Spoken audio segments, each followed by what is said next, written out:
Tidak boleh. Kunci jawaban Anda ya. Jadi tidak boleh membunuh Yesus aja. kalau kita ingin. Yang membunuh itu bukan Kristen. Bukan Kristen membunuh gitu loh. Oke. Nah, ketika ada orang yang membunuh Yesus, ini pembunuhnya memperoleh hidup yang kekal atau neraka kekal? Tidak. Neraka kalau orang itu, orang membunuh orang Yahudi itu. Ke neraka. Pertanyaan saya muncul. Pertanyaan saya, dengarkan, atur napas baik-baik, pasang kuping, dengarkan.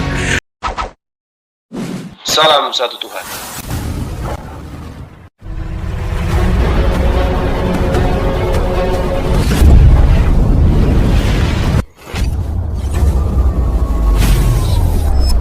Ya, pengantar ini singkat para sahabat. Dukung semua ya sahabat-sahabat kita, channel Densa News Muslim. Di like, di subscribe, di share sebanyak mungkin untuk supaya mencegah sahabat-sahabat kita di luar sana Tidak terpengaruh terhadap pemurtadan. Semoga Allah memberikan selalu sikap istiqamah. Salam satu Tuhan, Allahu Akbar. Jelas sekali bahwasanya cerita yang ada di kitab mereka ini adalah aib.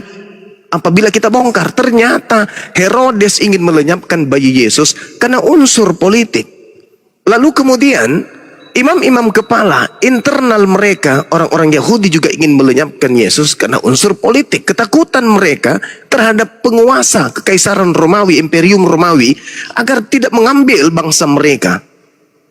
Maka mereka sepakat membunuh Yesus. Adalah lebih baik satu orang Yesus kita bunuh daripada orang Roma merampas kita semua. Makanya Yesus itu apa yang dikatakan oleh Yesus? Aku menyerahkan nyawaku untuk banyak orang sebagai penebus. Ngerti nggak di situ? Oten-oten ini. Kenapa Yesus mau dikatakan sebagai penebus nyawa orang banyak? Yesus rela pergi meninggalkan dunia, diangkat ke langit demi supaya bangsa Israel itu tidak dirampas oleh penjajah Romawi. Paham nggak kalian orang Kristen dongok? Paham nggak kalian?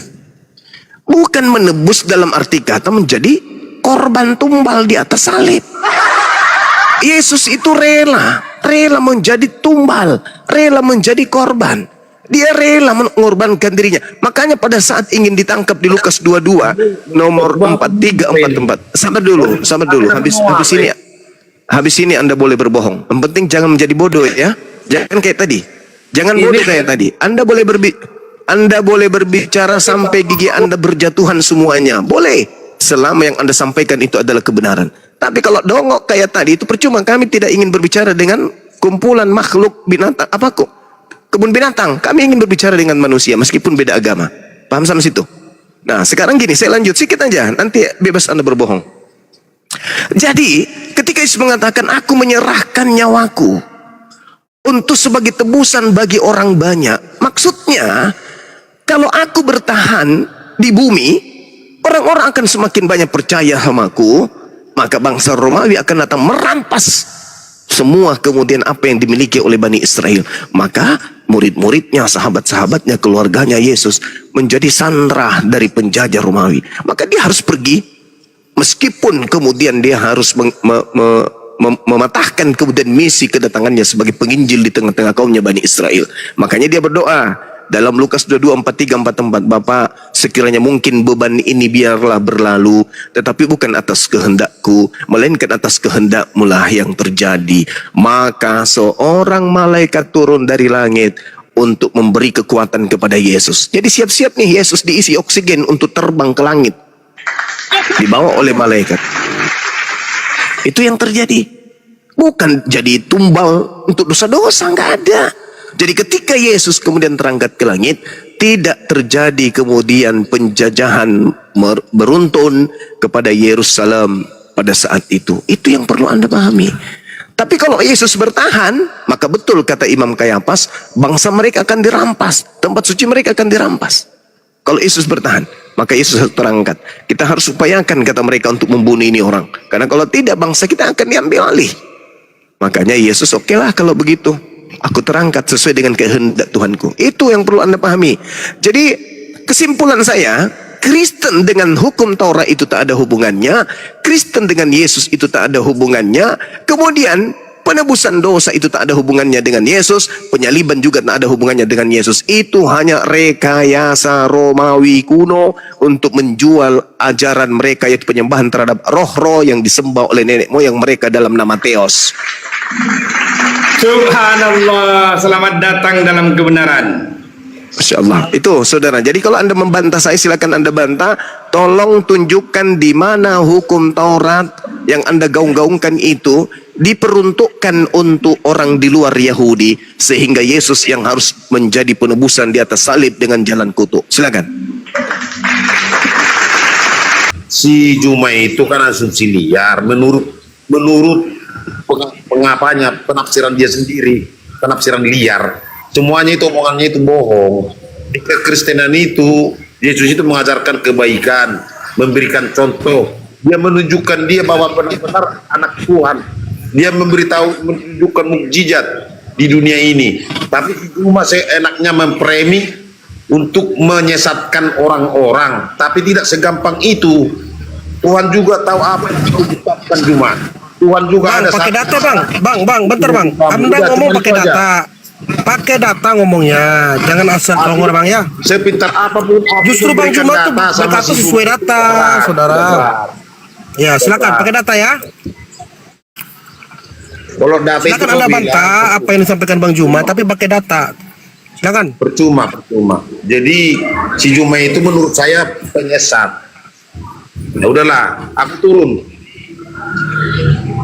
Mau kemana? Udah framing. Mau kemana? Udah framing. Mau kemana? Nggak sanggup, bilang aja nggak sanggup.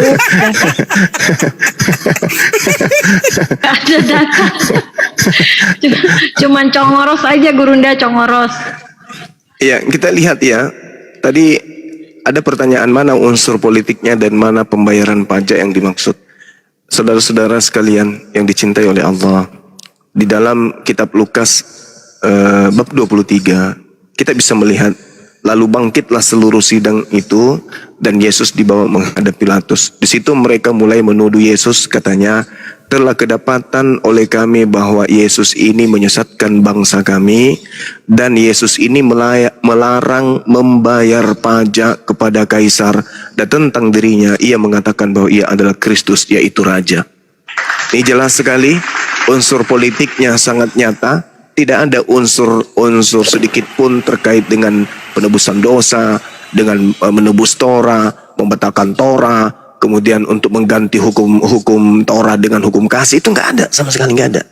Tak ada sama sekali. Itu hanya buatan Romawi untuk supaya orang bisa kejebak dalam lingkaran apa yang Tuhan katakan, bahwasanya penyesat-penyesat itu akan muncul beriring dengan datangnya nabi-nabi di atas muka bumi ini.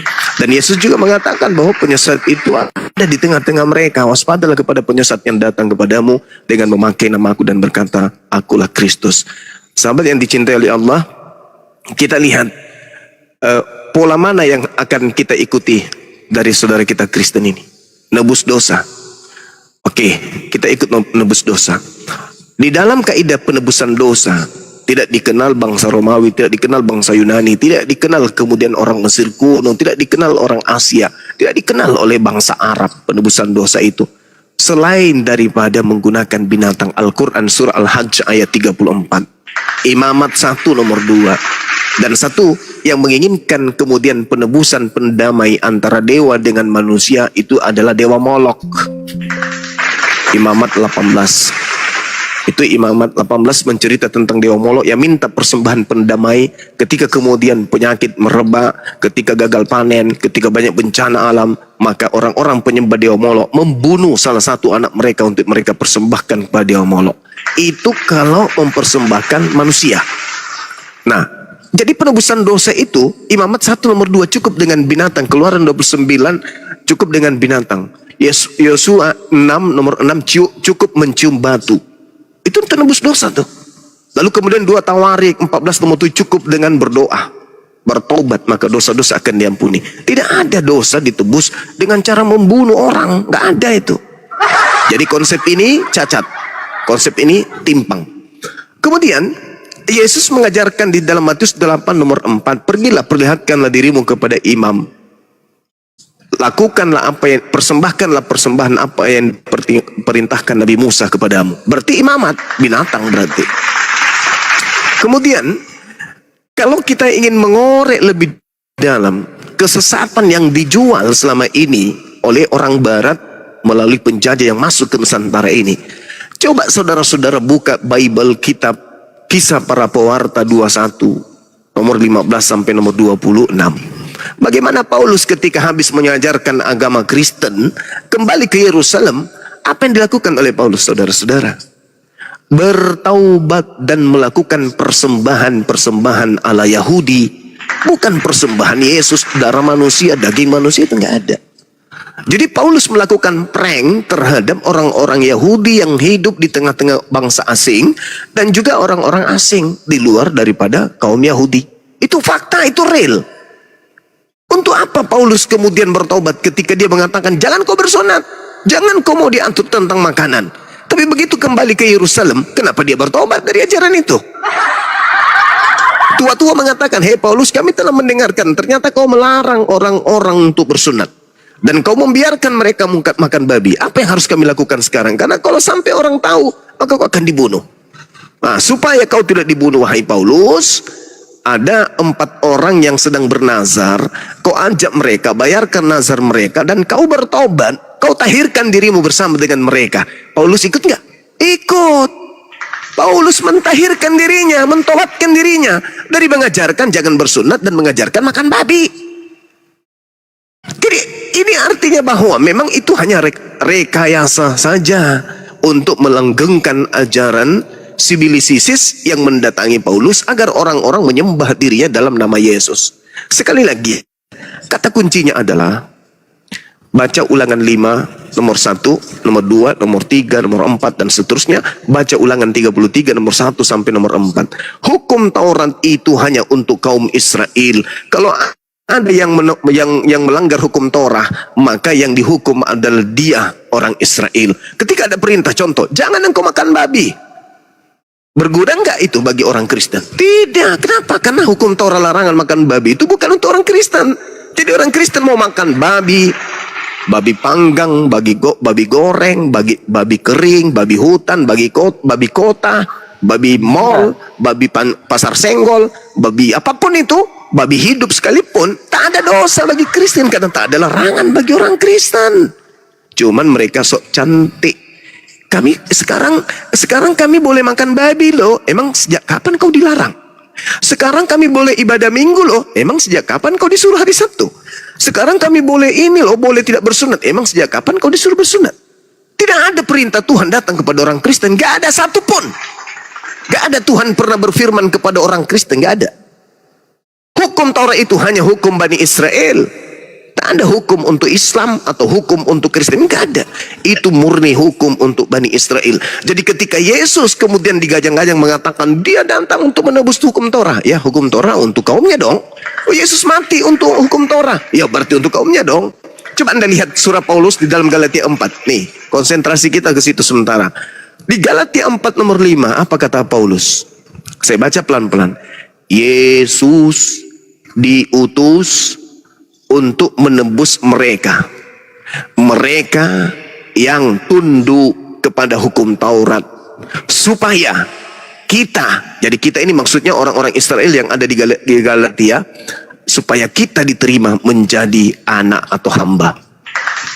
Saya ulang lagi, Yesus diutus untuk menebus mereka yang takluk kepada hukum Taurat. Nah sekarang siapa yang takluk kepada hukum Taurat? Bani Israel. Berarti Yesus menebus hukum Taurat itu kalau memang dia harus menebus. Lalu apa hubungannya dengan Kristen? Dek nara. Entah. Gak ada. Gak ada hubungannya. Iya silakan. Ya maaf lagi ya. Selamat malam. Saya dari Kristen. Iya, pagi. Bertanya Bang Suma percaya sama Kristus ya? Sebentar Kuenara, satu-satu. Lanjut Pak Putra. Gimana? Ya, saya bertanya ke Bang Suma. Bang Suma pintar sekali untuk ya dalam Alkitab semua Bang Suma tahu ya. Saya bertanya kepada Bang Suma saja ya. Bang Suma percaya sama Kristus atau tidak ya? Kristus yang datang di tengah Bani Israel, Islam menyebutnya Al-Masih. Inni Abdullah atani al-kitab wa ja'alani nabiyan. Ya Bani Israel, inni Rasulullahi ilaikum. Kristus yang ini saya percaya. Ya. Terima kasih dengan Pak Suma ya. Ayo Pak Suma ada Bible. Pak Suma bisa ada di kepala. Ayat yang saya akan berikan ke Pak Suma. Boleh, silakan Anda sebutkan. Ya, kita buka dalam 1 Petrus muridnya Tuhan Yesus ya. Oke. Pasal 4 ayat yang ke-16. Oke. Silakan Bang. Ya. Bang Suma coba tolong bacakan. Oke, baik. Di dalam 1 Petrus 4, data nomor 6-nya dikatakan, tetapi jika dia menderita sebagai orang Kristen, maka janganlah ia malu, melainkan hendaklah ia memuliakan Theos dalam nama Kristus itu. Masalah Anda di mana? Ya, saya kan sebagai orang Kristen ya. Siap. Saya punya iman dalam Kristus ya. Berarti Bang Suma Ya, ini terus? agama Kristen atau agama apa nih Bang Suma? Saya Muslim Bang, sama seperti Oh, Yesus. Muslim ya. Berarti beda ya kita yang kita Muslim. Iya, iya. Iya. Ya, Bang Suma sedikit saja ya pemahaman saya. Boleh? Ya, itu dalam Alkitab juga menceritakan tentang nabi-nabi palsu juga itu Bang Suma. Oke. Karena Boleh kita saya bernarasi sebentar? Ya, saya Kristen, Bang Suma Islam ya. Kita sudah tahu orang Kristen yang memiliki Kristus. Ya. Iya. Kita berbeda Kristus ya, diartikan Bang Suma begitu ya. Oke. Boleh saya bernarasi tentang yang barusan Anda bawa? Biarkan Ya, dulu dia boleh. semua. Abang dari tadi udah bernarasi. Lanjut aja udah Bang Putra, lanjut. Oke, silakan. Silakan. Saya rasa narasinya sudah nggak ada lagi. Silakan Bang Juma. Iya. Silakan Jadi Gurunda. gini. Silakan. Jadi Kenapa kau Nara izin Guru? Kenapa kau yang ngatur komal ini lu? Kau diam dulu. Lanjut Gurunda. Oke, baik. Makasih. Jadi gini, saudara. Saudara-saudara saya Kristen. Saya sebagai penonton antara riak yang muncul di dalam Bible, cerita-cerita yang ada, kontak yang ada di dalam Bible. Di awal Yesus mengatakan, bukankah aku yang memilih engkau yang 12, di antaranya Petrus. Di data Matius 15 nomor 24, Yesus berpesan kepada Petrus agar jangan ke bangsa lain. 2. Ketiga, Paulus dalam suratnya Galatia 2 nomor 8, Paulus sendiri yang mengatakan bahwasanya Petrus diutus hanya kepada orang-orang yang bersunat. Yang keempat, yang kelima, Anda melihat kemudian pesan Yesus ketika Kristus itu datang, maka dia akan menyesatkan murid-murid pilihan juga. Matius 24 nomor 24, bahwa murid-murid itu juga akan disesatkan oleh penyesat. Jadi ketika kemudian Anda bernarasi, saudara Putra bernarasi 1 Petrus 4 nomor 16, Anda tahu enggak bahwa di situ tidak ada kata Kristus? Itu hanya penambahan lembaga Bible Indonesia. Penambahan, iya betul, seperti nabi-nabi palsu, iya. Nah itu dia, itu nggak ada kata Kristus di situ, itu adalah penambahan saja. Dia mengurangi dan menambahkan ayat Alkitab. Sedangkan firman Tuhan mengatakan dalam Ulangan 4 dan juga Ulangan 6, jangan kau menambahi firmanku dan jangan pula engkau mengurangi. Ini ada penambahan. Ya, itu di Wahyu Artinya, juga menceritakan begitu ya. Ya, di kitab Wahyu juga menceritakan hal yang sama. Jadi bagaimana mungkin kemudian ketika ada ucapan tetapi jika ia menderita, sebenarnya tidak ada kata ia di sana, Bung. Ketika berbicara mengenai menderita, ketika menderita orang Kristen, maka janganlah ia malu, melainkan hendaklah memuliakan Tuhan. Memuliakan Tuhan saja. Ya, tadi saya sedangkan udah Tuhan yang Bang Sima ya, kalau kita beda kita Ya. gitu ya. Ya, sedangkan Tuhan yang dimaksud di sana yang dimuliakan itu bukan Tuhannya Yahudi, tapi Tuhannya Romawi, yaitu Theos. Jadi Kristen ini diminta untuk memuliakan Tuhannya Romawi, bukan Tuhannya orang Yahudi. Gitu, Bung. Sekarang boleh saya bertanya kepada saudara Putra? Ya, boleh. Nah, di dalam kitab Petrus itu, di situ tertulis Theos. Di dalam pengabaran Paulus, Filipi 2 nomor 6, nomor 7, nomor 8. Theos menghilangkan kemudian kodrat kedewaannya, lalu turun ke bumi menjadi manusia, mati di atas salib. Sama cerita seperti cerita Krishna, cerita Dewa Horus, Attis, Osiris, sama itu. Dewa-dewa turun ke bumi menjadi manusia. Pertanyaan saya, yang dimaksud Paulus terhadap orang-orang yang ada di Efesus, penyembah dewa-dewa, yang turun ke bumi mengosongkan diri dan menjelma, berinkarnasi, berteofani menjadi manusia itu, apakah Eloa Abraham, Eloa Yesra, Eloa Yakub, atau sembahan-sembahan dewa-dewanya orang Roma? Silakan.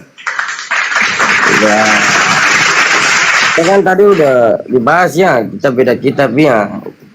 Cerita abang kan beda dengan cerita kita dalam kitab kita ya, dalam Kristen ya. Jadi gitu Bang Suma. Oke, sekali lagi saya katakan Bung, sekali lagi kita memang beda. Tetapi saya sebagai penonton yang mengkaji permainan riang yang ada di dalam kitab saudara, menyimpulkan sementara, dan tolong dibantah kalau ada dari kalangan intelektual dari Kristen. Orang Yahudi mengatakan Tuhan bilangan 23:19 bukan manusia dan bukan anak manusia. Yesaya 43 nomor 10, Tuhannya Yahudi tidak akan mungkin berubah, tidak dibentuk menjadi apapun. Lalu kemudian Yesaya 32 nomor 39, Tuhan pencipta langit dan bumi yang disembah oleh Bani Israel itu maha menghidupkan dan maha mematikan. Yesaya 15 Yesaya 15 juga menerangkan nomor 6 bahwasanya pencipta langit dan bumi itu maha suci lagi maha tinggi. Hosea 11 nomor 9, Tuhan bukan manusia dan bukan anak manusia. 2 Samuel 7 nomor 22, Tuhan tidak serupa dengan manusia.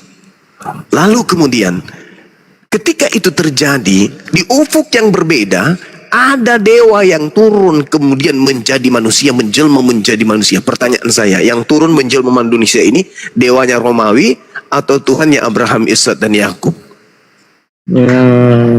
Silakan. Aku mau tanya dulu ya. Ini tadi kan Bang Suma kan udah bilang beda kitab ya. Ini Bang Suma tanya dalam kitab saya atau kitab abang gitu?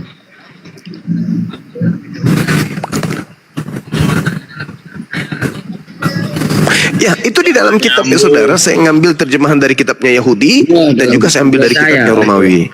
Kitab Yahudi Perjanjian Lama, kitabnya Romawi Perjanjian Baru. Silakan. Ya, kita orang Kristen ya, kita udah tahu tentang nabi-nabi palsu ya. Keluaran 20 sudah menyatakan gitu Bang Suma. Jika Bang Suma berbicara dalam kitabnya saya itu Bang Suma seperti nabi-nabi palsu, tipu-tipu begitu. Nabi palsu yang ada di dalam Keluaran 20 sudah berbicara sedemikian gitu. Kita tidak boleh sujud kepada Tuhan Allah lagi. Tapi kita mengingat yaitu mereka yang melakukan kedatangan Mesias, begitu Bang Suma. ini kaset rusak ini. Izin Gurunda, gak nyambung Putra, gak nyambung. Dia tanya tadi aku bertanya kitab dia dengan kitab aku sama nggak? Putra paham nggak yang disampaikan Gurunda itu kitabmu? Ya kau paham nggak yang dibacakan Gurunda itu tadi? Itu ayat-ayat di Bibelmu, Yang nggak paham. Aduh, betul kata Gurunda, kaset rusak ini. Kita dalam Keluaran 20 sudah dilarang sujud menyembah kepada Tuhan Allah, itu Musa mau bantah di atas Gunung Sinai. Udah dibawa aja yang pinter dikit ya Gurunda mungkin ya. Pikir-pikir aja udah. Oke, silakan yang lain. Iya, Keluaran 20 jangan ada ilah lain, jangan kau bikin patung kemudian sujud menyembah kepadanya, kan gitu. Pertanyaannya boleh tidak? Bang Alkitab, Al-KTP tadi saya keluar tadi abang waktu kita mulai masih bertengger cuman 70 orang. Sekarang udah 1,4 juta. Nah.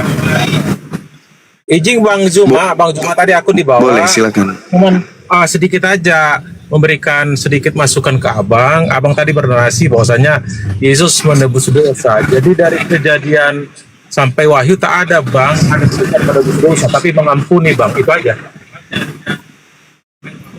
Tidak ada Yesus diberitakan kemudian mengampuni.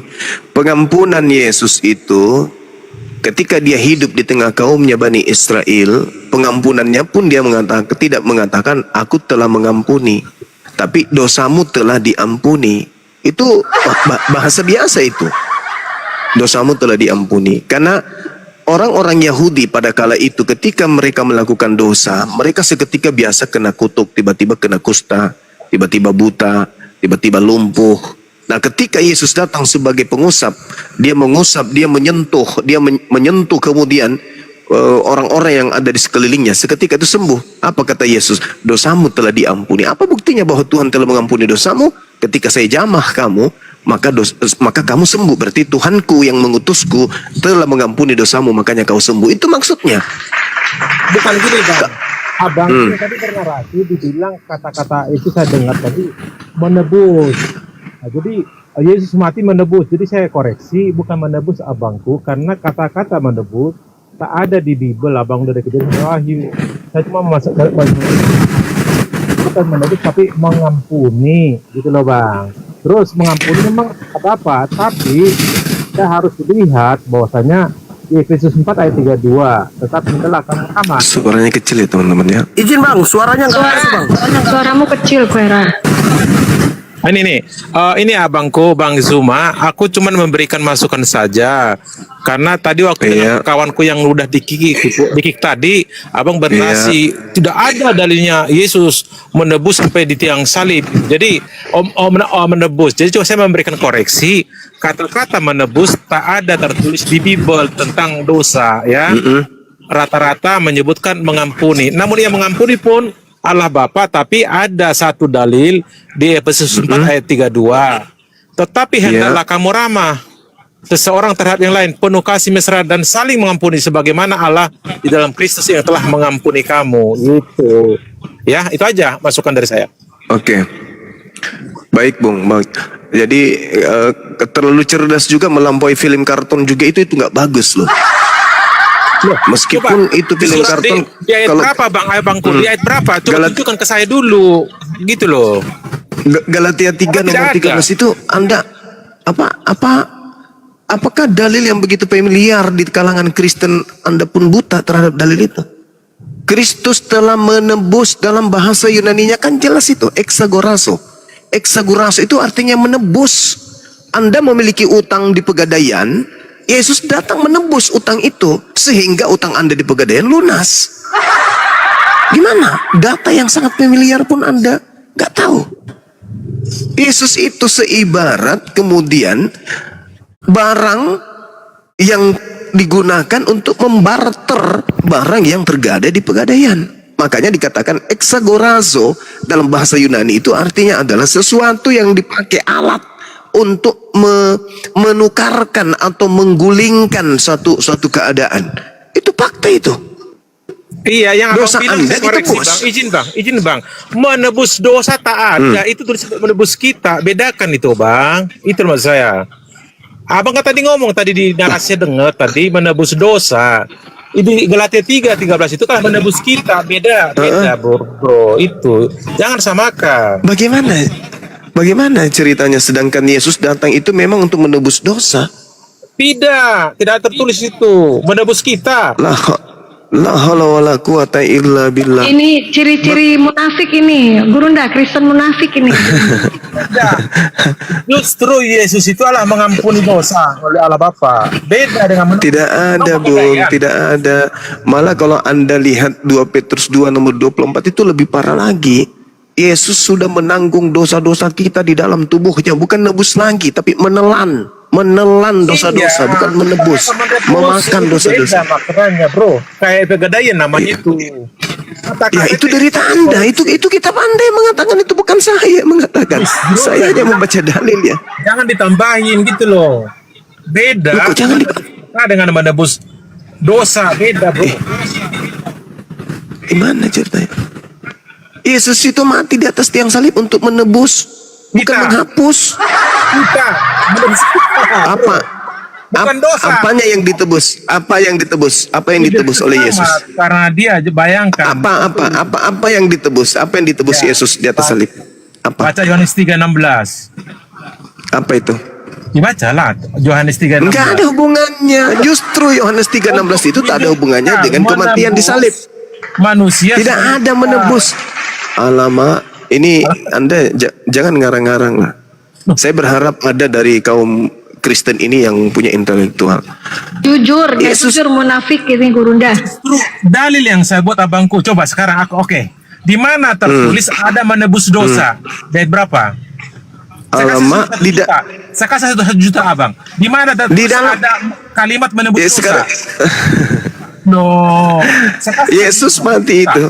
Yesus mati itu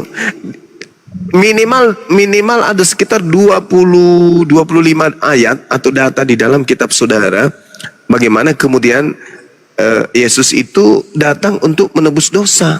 Misalnya di Tak ada, bro. Efesus. Tunjukkan, ayo. Efesus Aku mau berapa buka itu? dalilnya. Efesus 1 nomor 7. Coba baca Efesus 1 nomor Jangan ada dalam, jangan tambahin Efesus 1. coba Efesus 1 nomor 2. Nomor 7 coba. 1 nomor 7 ya. Coba ya. Di dalam Dia dan oleh darahnya kita beroleh penebusan, yaitu pengampunan. Pengampunan dosa, bro. Pengampunan dosa. Kan tadi kan pengampunan dosa. Bagaimana pengampunan dosa itu bisa terjadi kalau tidak ditebus dulu? Bagaimana utang itu bisa terhapuskan kalau tidak ditebus dulu pegadaian? Kalau penebusan itu dipeg- betul, abang bilang pegadaian. Ini mengampuni, bro. Kok mengampuni? Diampuni karena ada alat. Izin Gurunda Bunda baca dulu biar yang di bawah dengar, boleh Gurunda? Baca Ya. ya. Iya, Apa yang silakan. baca? Diam Apa yang diam baca? kalau kau yang baca kau Efesus- hilangkan sedikit kata-kata di Efesus dalam satu. belum itu. Ini kitabku, aku yang baca. Anda nggak Ya, percaya? silakan. Efesus 1 ayat 7, sebab di dalam Dia, Yesus ya, dan oleh darahnya kita beroleh penebusan, yaitu pengampunan dosa, bukan dosa. Itu apa yang ditebus di situ, Bang?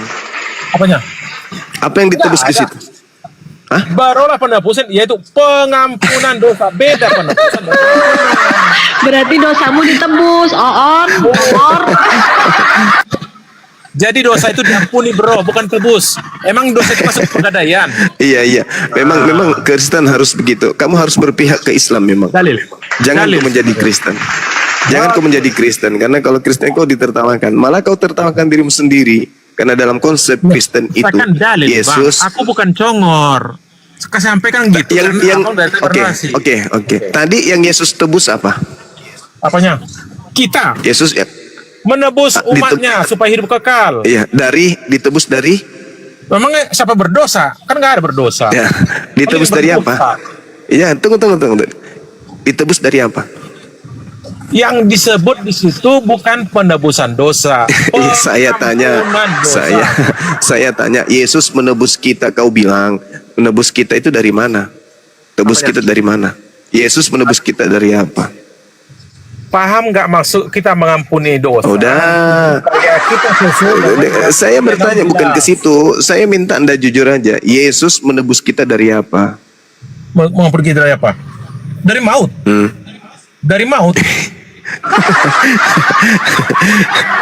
Allahu Akbar, masyaallah. Nggak jujur ini. Gurunda.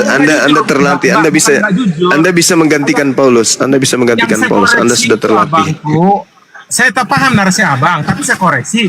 Tidak ada kata-kata di Bible menebus dosa, tapi nggak ada pengampunan dosa. Anda ambil tadi dari Galatia 13 untuk menebus kita, bukan dosa. Gitu. Iya, memang lucu sih kalau ini kawan. Saya juga sepakat sama Anda. Saya juga malu kalau saya jadi Kristen kok Yesus jadi penebus dosa. Tapi mau gimana faktanya? Faktanya begitu. Nah, betul, setuju, sepakat sudah. Cocok.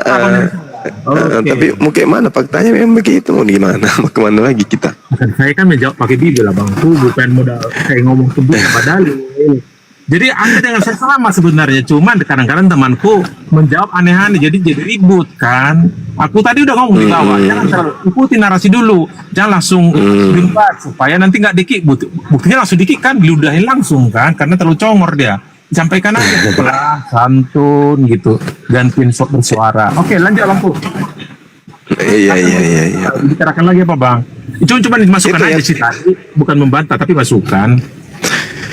Iya, Tadi dari oke. izin Bang Juma, aku dengan APTP tadi waktu masih 27 orang tadi kami, terus agak rame aku mundur dulu gitu. Udah dari awal kami dari jam 1 tadi Bang. Udah izin Gurunda boleh Bunda baca karena di bawah minta diulangin ini. Boleh ya Bu Gurunda ya? Boleh. Ya. Boleh. Efesus 1 nomor 7 ya teman-teman di bawah. Sebab di dalam Dia dan oleh darahnya kita beroleh penebusan, koma.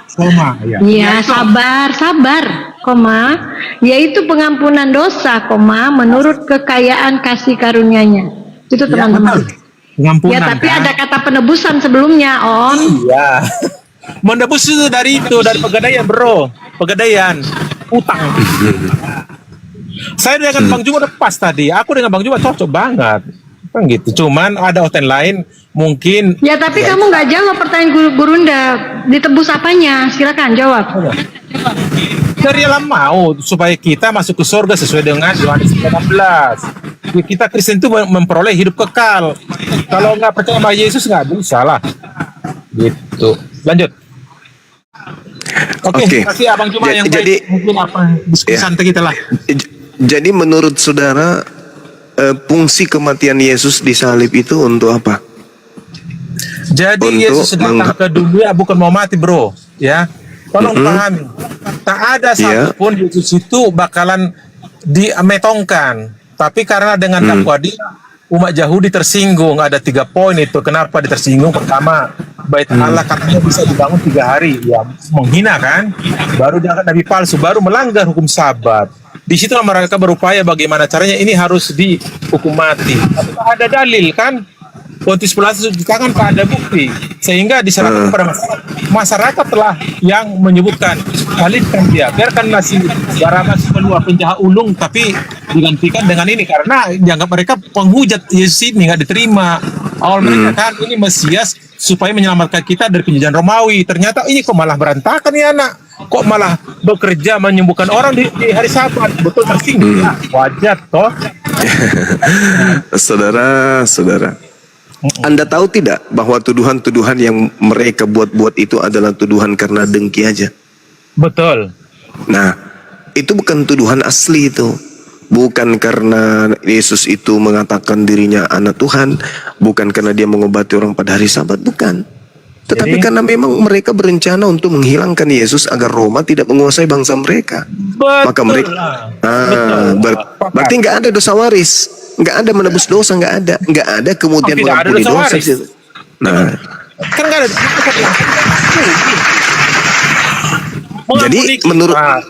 Jadi menurut saudara, upaya pembunuhan terhadap Yesus itu adalah untuk mengampuni dosa kalian. Apanya?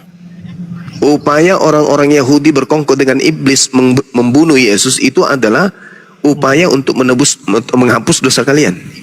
Itu endingnya harus dijalani, Bang.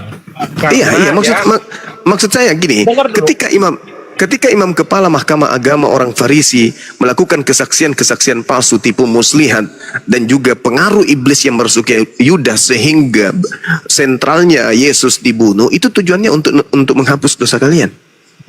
Tujuan beliau ada Yesaya 55 ayat 11, Bang. Kenapa lari ke situ? Itu sesuatu yang sudah tidak rasional Anda gunakan sebagai alasan. Bukan itu jelas. Apa yang kufirmankan dari mulutku akan dilaksanakan dan berhasil. Nggak bisa. Tidak bisa Anda ke situ. Nggak bisa ya. Itu yang Anda maksud Yesaya 55 ayat 11 itu nggak bisa. Sekarang begini masalahnya adalah ketika orang-orang Yahudi, imam kepala mahkamah agama kemudian melakukan tipu muslihat, membunuh, kesaksian palsu, kerasukan setan dan seterusnya, sehingga endingnya Yesus harus dibunuh. Ternyata pembunuhan yang mereka lakukan ini tujuannya untuk menghapus dosa Kristen gitu. Bukan. Lalu? Dia untuk menyelamatkan umatnya. Dengar dulu. Jadi upaya pembunuhan, jadi upaya yang dilakukan oleh iblis untuk menggiring Yesus kepada kematian, itu adalah upaya iblis untuk mengampuni dosa-dosa Kristen gitu. Buat Yesus datang ke dunia bukan mau dibunuh, bro. Itu last minute ya. Yang terakhir last minute ketika dia kalau bisa cawan ini, tapi kehendak belum jadi. Itu udah last minute. Kenapa? Karena waktunya dia udah mau dapat. Kenapa? Waktu pernah kena dilempar para orang Farisi kan dia menghilang kan, karena belum waktunya dia akan mengalami demikian. Karena udah tahu, semua tahu siapa siapa pengkhianat di muridnya, udah kasih tahu. Baru pengkhianat juga yang kerasukan iblis, kesaksian palsu, tipu muslihat. Ketika hal-hal buruk ini terjadi, pada endingnya tujuannya adalah untuk menghapus dosa Kristen gitu maksudnya. Bukan. Dia harus menjalani bahwasanya dalam 3 hari akan mengalami maut itu. Gak mau jujur, malu dia gerundah malu. Jadi kejahatan yang diusung oleh iblis dengan merasuki Yudas, imam kepala mahkamah agama, sehingga mereka memiliki sifat dengki terhadap Yesus, hasilnya adalah berujung kepada kematian terhadap Yesus. Ternyata ini adalah intisari penghapusan dosa yang diterima oleh Kristen dari upaya-upaya mereka melakukan intimidasi kejahatan terhadap Yesus. Betul? Sekiranya tidak ada Yesus, tidak ada caranya. Tidak ada gospel itu berarti itu harus dijalankan, tapi dengan syarat dia itu harus mengikuti apa tuh semua yang telah tersirat ya, bahwasanya dia coba di Lukas 24 ayat 7 itu kan, anak manusia itu sesuai dengan Yohanes 1 ayat 14 akan disalibkan, mati, dikuburkan dan bangkit hari yang ketiga, bukan keempat. Gitu loh. Itu cerita lain itu versi lain, itu cerita lain, itu bisa saya uraikan itu. Bang, bahasa gini, coba di lahir dia Yohanes 3:16. Apakah dia datang ke bumi mau disalibkan? Apakah dia mau metong? Enggak kan, enggak ada tulisannya. Iya, orang yang percaya kepada dia itulah yang selamat dan tidak mati dalam dosa, betul? Iya. Nah, ketika kemudian ditanya apa yang harus aku lakukan supaya saya memperoleh hidup yang kekal, Yesus mengatakan jangan kau membunuh. Betul. Nah, berarti kita harus percaya jangan membunuh kan? Betul. Nah, berarti membunuh Yesus itu menyebabkan orang mendapatkan hidup kekal atau binasa kekal? Bukan, yang membunuh itu orang Iya. Ngeles lagi. Abang itu Iya. digiring ke sana. Coba jernih dulu kita berbicara. Loh, katanya Yohanes 3:16, begitu besar kasih karunia Tuhan akan dunia ini sehingga ia menganugerahkan hambanya yang tunggal. Ya, supaya apa? kekal kan? Ya, beroleh hidup kekal. Orang yang percaya kepada Yesus. Supaya hidup kekal kan? Memperoleh hidup kekal. Ketika Yesus ditanya, Yesus, apa yang harus aku lakukan supaya saya memperoleh hidup yang kekal? Kata Yesus, jangan kau membunuh. Oke? Pertanyaannya, boleh nggak Yesus dibunuh supaya kita memperoleh hidup kekal? Sekarang yang membunuh siapa? Membunuh siapa coba? Ya, bukan sekarang siapa yang membunuh. Pertanyaan saya. Orang Farisi. Tidak ada cerita itu. Tidak ada cerita itu. Pertanyaannya saya. Pertanyaan saya. Boleh tidak membunuh? Bukan. Saudaraku, bukan di situ, bukan di situ. Pertanyaan saya bukan di situ. Pertanyaan saya supaya saya dan Islam dan juga Kristen dan Anda untuk memperoleh hidup yang kekal, maka bolehkah kita membunuh Yesus? Tidak boleh. Tidak boleh. Kunci jawaban Anda ya. Jadi tidak boleh membunuh Yesus aja. Kalau kita ingin. Yang membunuh itu bukan Kristen. Bukan Oke. Nah, ketika ada orang yang membunuh Yesus, ini pembunuhnya memperoleh hidup yang kekal atau neraka kekal? Tidak. Neraka lah orang itu, orang membunuh orang Yahudi itu. Ke neraka. Pertanyaan saya muncul.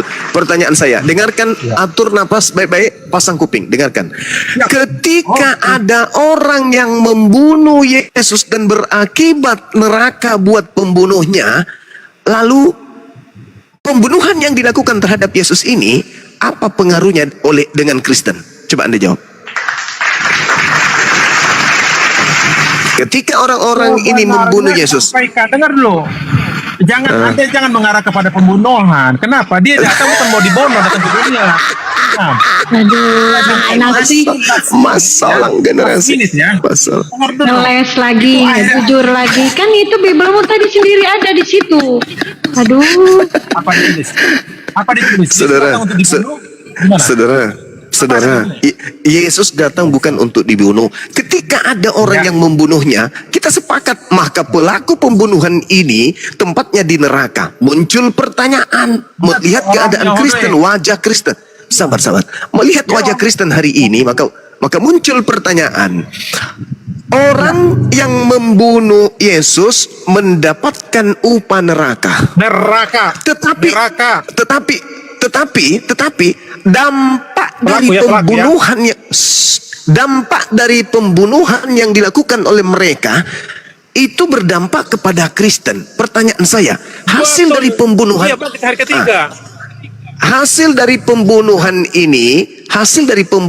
ini itu berdampak kepada orang Kristen. Oke? Iyalah, berdampak lah, Bang. Oke. Pertanyaan saya. Berjasa tidak orang yang membunuh Yesus bagi Kristen? Tidak ada tertulis. Berjasa, Paman. Berjasa.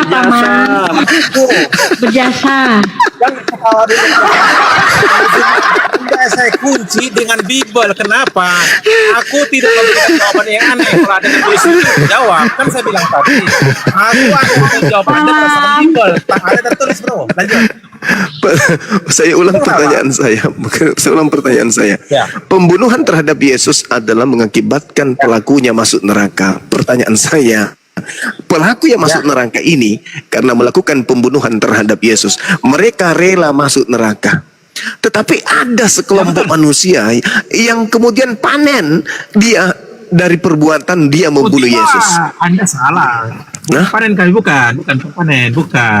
Anda yang ngoceh panen. Oke. Dan itu tidak suka Yesus dibunuh karena datang ke dunia bukan mau dibunuh tapi kebetulan dia harus mengalami kematian itu. Dia nak dibangkitkan ketiga.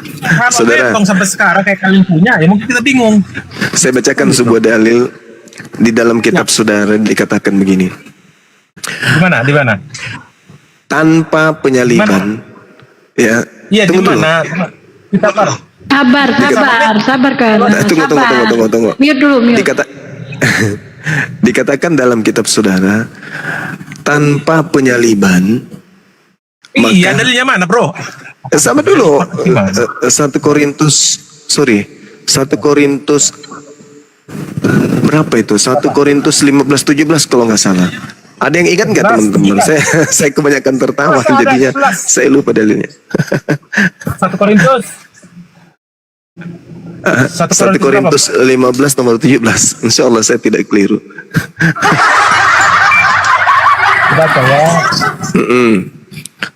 Itu salah satu. Iya, silakan saudara. 1 Korintus 15 ayat 17. Dan jika Kristus tidak dibangkitkan, maka sia-sialah kepercayaan kamu dan kamu masih hidup dalam dosamu. Bangkitkan. Sekarang pertanyaan saya. Iya bangkit. Pertanyaan saya, bisa tidak Yesus bangkit tanpa dibunuh dulu? Apanya? Yesus datang bukan mau dibunuh, bro. Pertanyaan saya, bisa nggak Yesus bangkit dari kematian tanpa mengalami kematian terlebih dahulu? Oke. Pertanyaanmu bagus sekali dan mengena ya, tapi tujuan beliau sampaikan bukan mau dimetongkan, tapi dimetongkan pun hidup, bro. Hari ketiga, makanya kami bersyukur. Apa fungsinya kebangkitan itu? Apa fungsinya kebangkitan? Kemenangan. Bisa tidak Anda mendapatkan kemenangan tanpa kematian? Tanpa kematian beliau, kami harus diselamatkan. Kenapa? Karena datang dia ke dunia. Masalah generasi. Justru karena ada yang iri. Contoh, dianggap menghujat. Nggak jujur kau ini, Vera. Ngeles saja dari tadi. Kalian udah pakai jepit loh. Jadi jangan bilang jujur. Saya dalil itu aja sampaikan. Artinya begini. Dia datang ke dunia bukan mau dibetongkan. Iya. Kalau dia tidak mati, Bung. Kalau dia tidak mati, dia tidak bangkit. Kalau dia tidak bangkit, sia-sialah imanmu. Dan kalau dia tidak bangkit, kamu masih hidup dalam dosamu. Maka berterima kasihlah kepada yang membunuh Yesus. Yesus datang ke dunia untuk menyelamatkan umat manusia. Dengan cara apa? Bukan karena kematian. Dengan cara apa? Kematian dia. Dengan cara apa dia menyelamatkan manusia? Dengan cara apa? Dia menyelamatkan umat manusia. Dengan cara di Yohanes 3:16 itu. Itu intinya. Dalil mengatakan 1 Korintus 15 nomor 17. Jikalau Kristus tidak dibangkitkan dari kematian, maka sia-sialah kepercayaan kamu dan kamu masih hidup di dalam dosamu. Kalau masih metong bro, aku mungkin bukan Kristen aku betul. Sama dengan sekarang kalau dia tidak sekarang kalau dia metong tidak bangkit, kalau dia kemudian sekarang kalau dia tidak bangkit, kalau dia tidak mati, apakah dia bangkit? Semua sia-sia, apa yang diberitakan sia-sia semua, tak ada guna. Berarti bermanfaat pembunuhan. Berarti bermanfaat pembunuhan tersebut. Yesus itu diuji di taman Getsemane. Jadi secara manusiawi, kalau bisa tawarkan dengan saudaraku, tapi kehendak menjadi. Kenapa? Jelas, berarti bermanfaat. Berarti pembunuhan memang diuji. Berarti pembunuhan itu bermanfaat. Pembunuhan yang dilakukan oleh penjahat ini bermanfaat bagi Kristen. Yang menyalibkan itu orang Yahudi bro, karena tidak percaya dengan Yesus. Bukan Mesias. Upaya penyaliban yang mereka lakukan itu sangat bermanfaat bagi orang Kristen. Maka iblis, dengar dulu. Tidak mengharapkan Yesus sakit. Tapi faktanya kalian panen dari upaya pekerjaan tangan-tangan mereka. Jadi dalam hal ini kesimpulan kita adalah secara intelektual untuk menghargai ilmu pengetahuan dan menghargai akal sehat kita ini, maka sadar atau tidak sadar, suka ataupun tidak, ikhlas atau tidak, Kristen harus melantik iblis sebagai pahlawan. Karena kerjaan iblislah Kristen mendapatkan keselamatan. Coba Anda lihat di dalam Roma 14 nomor 9. Apa kata Paulus? Untuk itulah Yesus mati, agar dia dibangkitkan untuk menjadi Tuhan dan Kristus bagi Kristen. Maka harusnya yang saudara gantung di rumah, di leher, itu bukan salib. Sabar dulu, 30 detik saudara. Jadi harusnya, sabar dulu, 30 detik, habis ini Anda boleh bicara sampai gigi Anda jatuh. Harusnya yang Anda gantung di leher dan yang Anda jadikan simbol di rumah-rumah dan juga di menara gereja itu adalah gambar setan. Karena dialah pahlawan kalian, bukan Yesus. Bukan Yesus pahlawan kalian. Yang berjasa menyelamatkan Kristen itu adalah iblis. Maka gereja yang benar adalah gereja yang memasang patung iblis di menara gereja, di leher sebagai simbol keselamatan, dan juga di rumah-rumah. Kalian gambar setan, kalian harus tampilkan di situ. Jadi sekali lagi saya katakan, saya simpulkan bahwa yang berjasa menyelamatkan Kristen itu bukan Yesus, tetapi iblis. Bang Juma, diulang dulu. Saya simpulkan bahwa harus. Iya, sabar, makanya kau diam. Aduh, dipotong-potong terus. Lanjut Gurunda. Iya, saya simpulkan bahwa harusnya di kalung Anda itu yang Anda gantung bukan salib, di rumah Anda bukan gambar salib, di gereja Anda di menaranya bukan gambar salib, tetapi harusnya di mimbar gereja, di menara gereja, dan juga di dalam rumah-rumah Anda dan juga yang digantung di leher Anda pakai kalung itu bukan salib, melainkan iblis. Kenapa? Karena bukan Yesus yang menyelamatkan kalian. Yang menyelamatkan kalian itu adalah iblis yang telah membunuh Yesus. Demikian.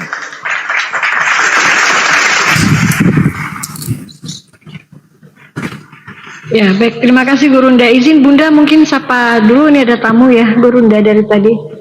Jenny, selamat sore Jenny. Selamat sore. Ya, izin dari Kristen ya. Ya, saya mau bertanya boleh? Tunggu dulu, Mbak. Aku boleh. Tapi setelah Kuera mau menjawab dulu ya, menanggapi Gurunda ya, boleh ya? Oke, silakan Kuera. Salam Mbak Jenny. Makasih Abang Gurunda, Bang Zuma yang baik. Kita udah lama diskusi ya, dan memang udah sering. Abang, pernyataan Anda tentang salib ya. Tak metong pun Yesus, bahasa salib itu ada kiasan Bang. Kenapa? Yang diajarkan Yesus, hukum yang utama adalah Allah. Kasihlah Allah yang esa, itu vertikal. Dan kasihlah sama musuh berdiri sendiri, horizontal. Itu bentuk palang Bang. Palang kayak red cross ya. Jadi bukan karena Yesus ada, makanya ada kode salib itu. Udah ada kiasan seperti itu. Kebetulan Yesus harus kena metong disalib karena tak ada nabi lain yang disalibkan, hanya dia saja bentuk seperti itu. Sehingga gambaran saja. Saya Protestan bang, bukan tergantung ada, saya buat mungkin Katolik ada ya. Dan saya pun bukan fanatik, cuma kode saja itu sebagai simbol Kristen itu adalah bentuk seperti itu ya. Artinya tak meninggal pun tak dibunuh dia salibkan pun Yesus, itu udah ada kode sebelum waktu pengajaran dia. Hukum terutama adalah mengasihi Allah Bapa yang esa ya kak, vertikal, dan kasihlah samamu manusia seperti di sini arti horizontal, berarti udah bentuk palang. Jadi bukan seperti yang listrik atau jemuran ya. Ya artinya abangku, pernyataan abang betul. Coba saya sampaikan, itulah kisi-kisinya. Yesus datang ke dunia bukan mau metong, bukan. Kebetulan last minute, beberapa tahun sebelum dia harus mengalami seperti demikian. Dan memang harus dijalanin. Secara kemanusiaannya kan jelas kok. Sampai keringat batu ya, masuk besar-besar. Dan artian kalau bisa, tapi kehendakmu lah cawan ini lepas. Ternyata kan tidak, harus jalankan. Dan memang dia udah punya membuat dia akan bangkit hari ketiga dan terbukti. Dan dia bukan manusia cukup, Bara, cukup muter-muter di situ udah cukup. Silakan Gurunda. Iya, terakhir saya minta saudara saya ini Koira untuk membacakan kita semua yang ada di sini dengan suara yang paling kenceng. Kalau perlu 40 rumah kiri kanan itu terbangun dengan suara Anda. Bacakan Roma 14 nomor 9. Silakan.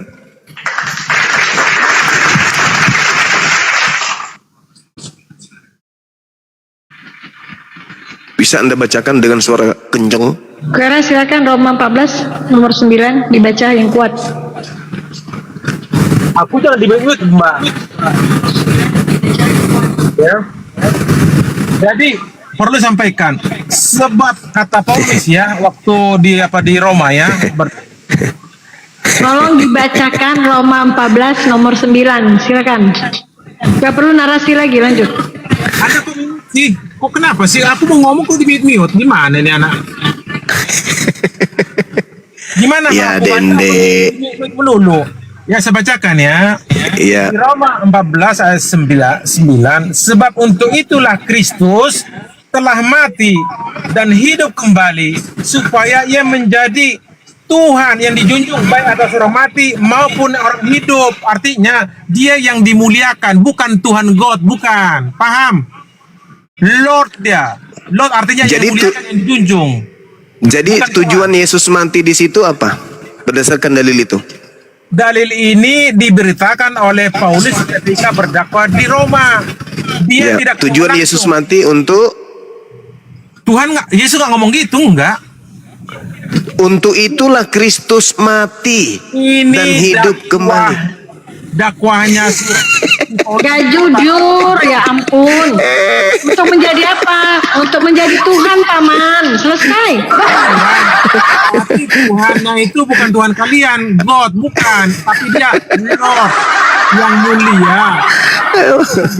Allahu Akbar, Masya Allah. Beda dengan Iya, Tuhan gimana? kalian, bukan itu maksudnya, bro. Ya. Jadi jelas kalau nggak hidup, sia-sialah yang kami beritakan. Bukan cuman Sia-sialah hidup. kematian Yesus kalau tidak dia bangkit. Bukan Anda cuma tahu, kan? bangkit. Bukan cuma bangkit. Tujuan kematian itu satu paket dengan kebangkitan. Maka Tidak dalam hal ada ini tujuan disebutkan. Mana ada tujuan disebutkan? Anda kok orang untuk itulah Kristus mati. Iya, Untuk itulah Paulus. Kristus mati Kan- supaya ia menjadi Tuhan. Itu omongannya Paulus tapi berdapat kepada Untuk itu dia mati Roma. supaya menjadi Tuhan. Nah, berarti iblis dalam hal ini sangat berjasa. Bukan. Waktu di Roma Oleh karena itu itulah kan saya katakan, iblis. Loh, Justru loh, Paulus loh, berkata kepada umat loh, Romawi. loh. Hai umat Romawi, Loh, Yesus loh, karena loh, mati loh, itulah loh. Yesus bangkit. Jadi Tuhan penguasa untuk kita semua gitu maksudnya, bro. Bukan Yesus yang ngomong, bukan. Iya. Gak jujur, aduh. Iya. Yesus yang ngomong betul. Anda sepakat dengan saya, abangku.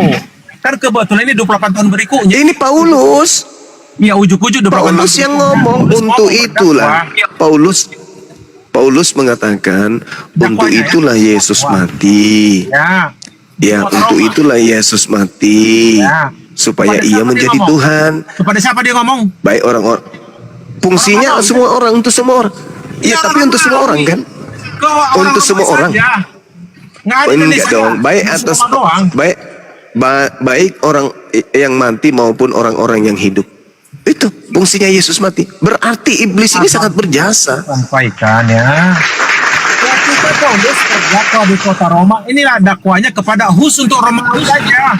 Roma. Nggak ada kata laki itu, nggak ada. Nggak ada ke Arab. Belum. Saya dengarkan orang Kristen mengatakan Kristen itu bukan agama. Bukan karena Kristen itu bukan agama, tapi karena Kristen itu tidak percaya diri terhadap kekristenan. Kenapa tidak percaya diri? Karena Yesus tidak mengajarkan Kristen. Sedangkan yang disebut sebagai sekte atau tokoh dari sekte dari Kristen ini, itu Paulus di dalam di dalam Kisah Para Rasul 24 nomor 5. Paulus disebut sebagai sekte, tokoh sekte. Sedangkan di dalam pengajaran Kisah Para Rasul 11 yang disebut Kristen itu di Antioquia adalah pengikut Paulus waktu itu.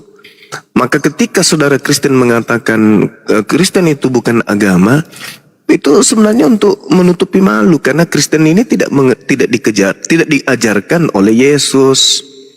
Dan kalau kita secara umum ingin tafsir secara umum nih, saya katakan tafsir secara umum. Yesus mengatakan bahwa penyesat itu memakai namaku. Nah, sedangkan Kristen ini kan nama gelar daripada Kristus.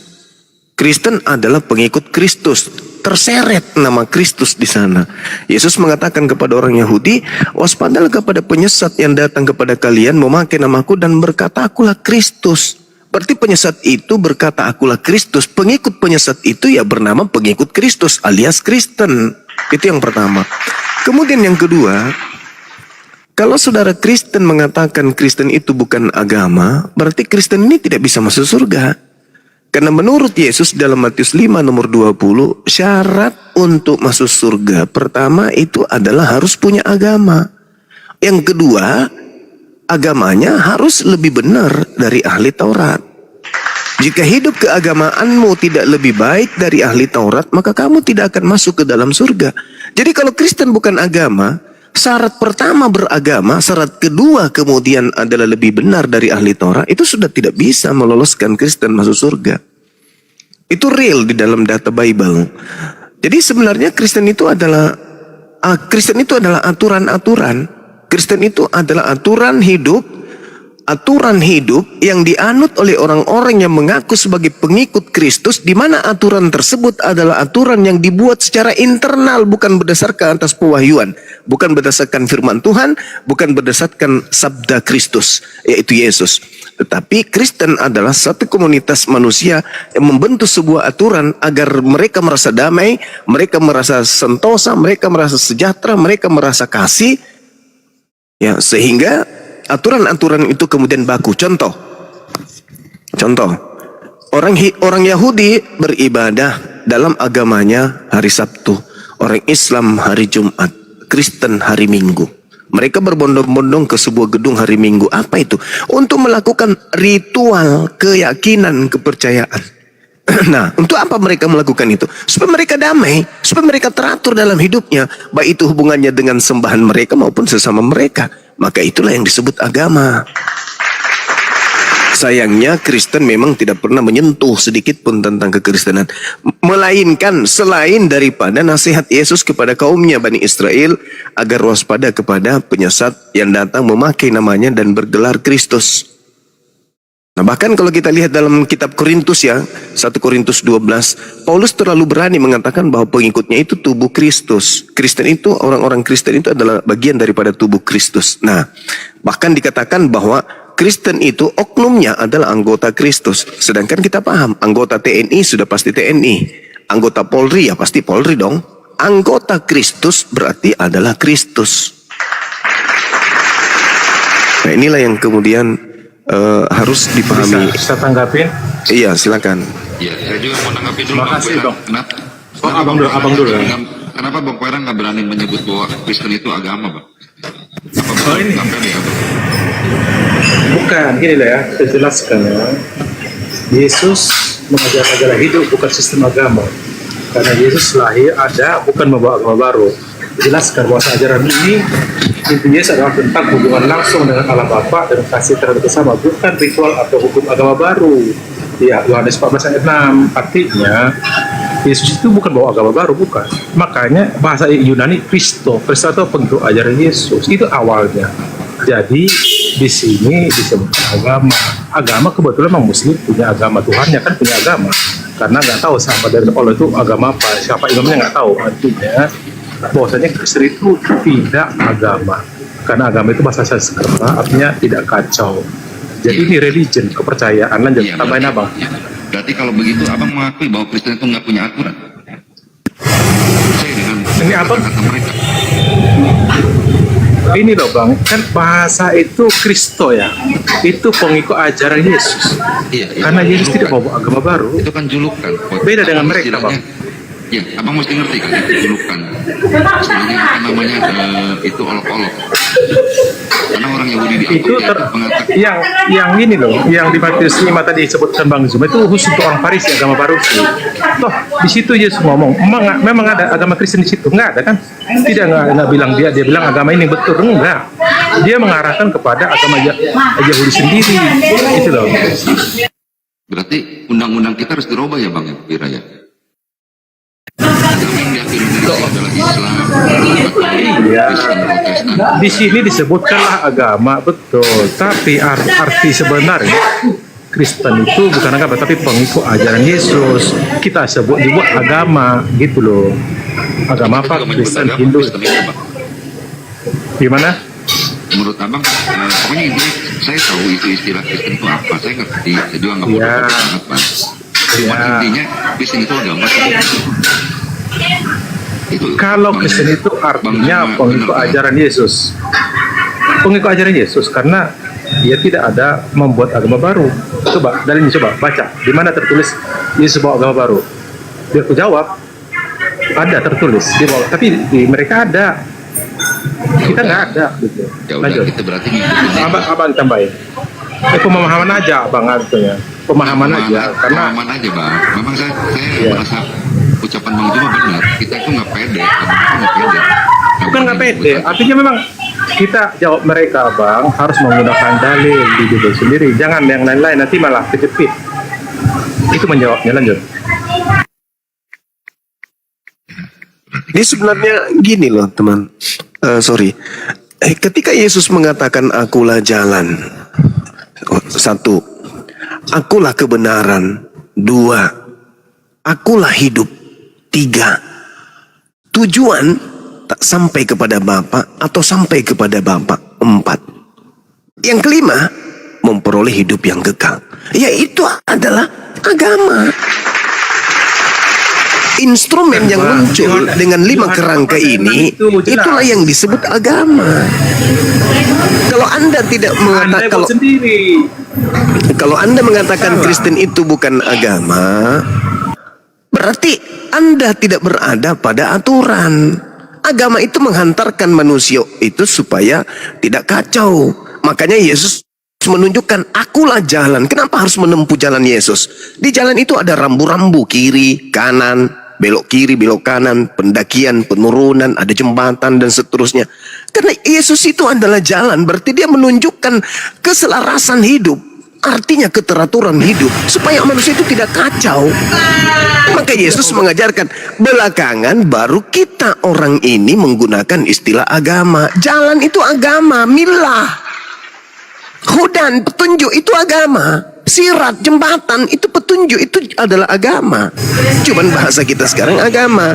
Nah, karena Yesus tidak pernah menyebut kata Kristen ini, maka ya Anda malu mengakui bahwa Kristen itu adalah agama. Nah, sekarang kalau Anda mengatakan Anda pengikut Kristus, Kristus yang mana yang Anda ikuti? Yesus anak Maria nggak mungkin. Anda bukan pengikutnya. Tapi kalau Anda mengatakan Anda adalah pengikut Kristus yang datang kepada Paulus atau Kristus yang adalah Paulus itu sendiri, ya saya akui. Betul, Anda pengikut Kristus, tapi Anda bukan pengikut Yesus. Pengikut ajaran Yesus. Yesus. Bang Kuira, bentar Bang Juma. Berarti Silakan. undang-undang di kita itu salah ya. Negara mengakui agama yang ada di Indonesia itu Islam, Katolik, Kristen Protestan, Buddha, Hindu, dan aliran kepercayaan itu salah. Dicoret berarti. Bang, abang Anda Ini agama dong, definisi agama dulu Bang. ya kata agama, kita jangan jadi berdebat kusir antara sama otor. Jadi begini abang, kok saya memberikan narasi itu supaya nggak kejepit bang. Anda nanti bisa digiring nanti agak kejepit sendiri. Karena jelas kok Yesus tidak membawa agama baru.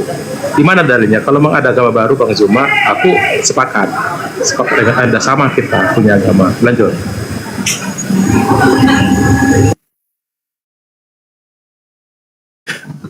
Kalau saya, Bung, Yesus itu tidak membawa agama baru. Ya, betul. Tetapi dia kemudian melakukan perubahan terhadap ajaran yang datang kepada Nabi Musa dan juga kepada kaumnya. Buktinya dia melakukan penyembuhan-penyembuhan, mati gandum pada hari Sabat dan seterusnya, kan gitu ya. Nah, kemudian ketika saudara mengatakan bahwa Yesus itu tidak membawa agama, faktanya Yesus menunjukkan jalan. Berarti Yesus memberikan rambu. Ini yang harus kamu lakukan supaya kamu bisa sampai kepada tujuan, yaitu Bapa.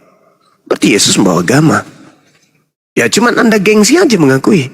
Tapi kalau Anda hari ini mengatakan Yesus tidak mengajarkan agama Kristen, mungkin, saya katakan mungkin, itu betul. Memang Yesus tidak mengajarkan agama Kristen. Yang mengajarkan agama Kristen itu adalah Kristus. Contoh ibadah minggu, makan babi, tidak bersunat, terus menyembah Yesus, Natalan dan seterusnya. Yaitu memang ajaran Kristus. Jadi kalau Anda mengatakan kita bukan agama tapi kita pengikut Kristus, nah itu sudah tepat itu. Sudah tepat. Karena seluruh prosida yang dilakukan Kristen hari ini itu tidak diajarkan oleh Yesus, tetapi diajarkan oleh Kristus. Jadi Kristus belum tentu Yesus, Yesus sudah pasti Kristus. Nah, Kristen ini gimana? Apakah Kristen itu maknanya pengikut Yesus? Tidak. Kristen itu maknanya pengikut Kristus. Sedangkan Kristus itu kan banyak. Malah Yesus kepada orang Yahudi mengatakan waspadalah kepada Kristus. Karena akan datang penyesat memakai namaku dan berkata, akulah Mesias atau akulah Kristus. Jadi kalau saudara Kristen saya mengatakan kami pengikut Kristus, oke. Tapi kalau kalian mengatakan kami pengikut Yesus, ya saya pasti bantah. Tidak, kalian bukan pengikut Yesus, tapi kalian adalah pengikut Kristus. Saya kira begitu, Bung. Silakan. Saya bantah sedikit ya. Gini ya, Bang, ya. Saya kasih rambu-rambunya. Oh, setelah fanatik kita dekat agama. Yesus mengajarkan jalan hidup, bukan sistem agama. Kan jelas ajaran inti ya, tentang hubungan langsung, bro, dengan Allah Bapa. Dan dengan kalian ada berapa pihak ya, dan kasih terhadap sama, bukan ritual atau hukum agama baru. Itu kan tertulis di Yohanes 4:6. Akulah jalan dan kebenaran hidup, tidak ada seorang pun datang Bapak kalau tidak oleh aku. Berarti langsung ngapain lagi mau agama? Gitu loh artinya. Kalau agama itu masih mencari apa biar nggak apalah ada pakai pihak ketiga lah sehingga mungkin dewa. Cara jangan lama-lama kamu ngomong berisik. Tolong kondisikan dulu lah kalau mau diskusi. Ngomong menit aja. Silakan. Ya, itu kalau Kristus. Tapi kalau Yesus tidak. Yesus untuk mendapatkan hidup kekal beda. Kalau di Kristus hilangkan semua aturan main. Bahkan Kristus mengajarkan melalui Paulus apa? Kalian ini adalah orang-orang merdeka. Dia mau merdekakan dari mana? Kuk penghambaan. Jangan lagi kalian mau dipenghambakan. Kalian bukan hamba, kalian adalah anak. Itu kalau Kristus melalui nabinya Paulus. Yes. Tapi kalau Yesus beda lagi, Bang. Ketika Yesus ditanya, sabar. Bukan nabi. Oh, dia nabi, udah pasti nabi. Udah pasti nabi. Mustahil bukan nabi. Jangan sampai Anda malu kalau Anda tidak mengakui dia nabi. Jadi gini, saudara kota. Kalau Yesus mengajar kepada muridnya, ditanya di Matius 19, guru apa dan bagaimana cara saya untuk bisa memperoleh hidup yang kekal? Apa kata Yesus? Lakukan segala perintah Tuhan. Apa perintah Tuhan? Ya Taurat. Kata orang tersebut, aku sudah melakukan itu. Oh, kedua, kau naik level. Apa yang kedua? Jual seluruh hartamu, berikan kepada si miskin. Kalau itu sudah kamu lakukan, syarat yang ketiga, baru ikutilah aku. Jadi harus SD dulu, baru SMP, baru SMA. Nah, sedangkan Kristen tanpa SD, tanpa SMP, tanpa SMA langsung mengaku sarjana. Nah, Anda sekarang mengatakan Paulus bukan nabi. Nabi itu adalah orang yang menerima wahyu, Bung, dari Tuhan. Syarat untuk mengajar menjadi rasul harus kudu wajib nabi dulu. Nabi adalah orang yang menerima wahyu untuk dirinya. Rasul adalah orang yang menerima wahyu untuk dirinya dan untuk umatnya. Berarti rasul sudah pasti nabi, nabi belum tentu rasul. Itu. Sekali lagi, nabi yang menerima wahyu. Rasul adalah nabi yang menerima wahyu untuk dirinya dan untuk kaumnya. Kalau nabi, wahyu, orang yang menerima wahyu untuk dirinya toh, tidak punya kewajiban menyampaikan kepada orang lain. Tapi kalau rasul, dia menerima wahyu dulu sebagai nabi, habis itu dia punya kewajiban menyampaikan kepada orang lain. Itulah baru disebut rasul. Makanya Paulus di dalam suratnya dia mengatakan begini, 1 Korintus 12 nomor 28. Dan di dalam jemaat Tuhan telah menetapkan 1 rasul, 2 nabi, 3 pengajar, 4 pelihat, 6 orang yang mengobati, 7 orang yang kemudian melakukan orang yang berbicara dalam bahasa ruh. Itu tingkatan yang paling rendah. Yang terakhir adalah jemaat biasa. Jadi Yesus itu sudah, Paulus sendiri yang menerangkan tangga-tangga jemaat. Yang tertinggi adalah rasul, yang kedua adalah nabi, yang ketiga adalah bla bla, dan keempat. Nah, untuk mencapai tingkat-tingkat tersebut ya harus melalui tangga-tangga. Untuk sarjana harus SMA, untuk SMA harus SMP, untuk SMP harus SD. Masa kan ada sarjana tanpa SD, tanpa SMA? Itu masa itu. Tapi kan jelas Paulus kan bukan nabi. Bagaimana Anda bisa mengatakan Paulus bukan nabi sementara dia mengaku menulis firman Tuhan? Dari mana 13 buku? Diterima waktu dia yang apa itu kan, azab 3 hari yang dia jadi murtad. Iya, terus 13 kitabnya ini dari mana? Itulah kan dia bertobat. Nah, enggak, 13 kitabnya ini dari mana? 13 kitabnya ini dari mana? Ya, salah satunya waktu di Kisah para Rasul 13 nomor 1, Paulus Nabi. Iya, betul. Rasul 13 itu nomor dia 1, Paulus Nabi. Oke, Saulus ya. Coba ayat kedua di mana? Kita tulis lagi apa? Tentang Paulus. Baca ayat 5. Siapa Saulus yang berjalan dengan Barnabas menyeberangi laut? Kurang, baca ayat 9 dan 10. Saulus yang disebut di mana tertulis Paulus? Jangan katanya kan Paulus, Bang.